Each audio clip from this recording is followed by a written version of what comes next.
Mozgalmas életünkben egyre csak halogatjuk a gyermekvállalást, egyre tovább és tovább várunk. Végül, amikor elhatározzuk, hogy gyermeket szeretnénk, kiderül, hogy ez nem is mindig olyan egyszerű. Ekkor mindent megpróbálunk, hogy növeljük a teherbeesés esélyét, ám eddig csak keveset tudtunk otthonunk kényelméből magunk is megtenni, hogy egy kis lökést adhassunk a természetnek. Éppen ezért fejlesztettük ki a Fertilili megtermékenyülést elősegítő kelyhet. Ez egy puha, kényelmes és könnyen használható kehely, amely segít növelni a ményakba beúszó spermiumok számát. A Fertilili kehely növeli a teherbeesés esélyét anélkül, hogy az intimitás útjába állna. Bemutatjuk, hogyan működik. Bújjatok össze, és nyugodtan hangolódjatok egymásra.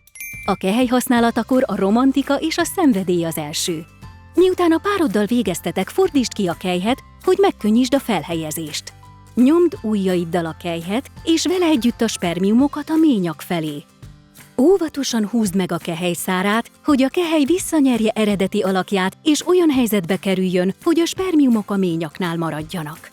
Hagyd bent legalább 20 percig, és felejtsd el a gyertyapózban egyensúlyozgatást. Ja, és ne feledkezz meg az orgazmus megéléséről sem, mert az is segíti a teherbeesést. Érdekelnek a részletek? További információkért kattints a www.fertilili.hu oldalra, és rendeld meg saját Fertilili megtermékenyülést elősegítő kelyhedet még ma. A Fertilili megtermékenyülést elősegítő kehely egy kis segítség az élet legnagyobb csodájához. A termék orvostechnikai eszköz, olvass el figyelmesen a használati útmutatót.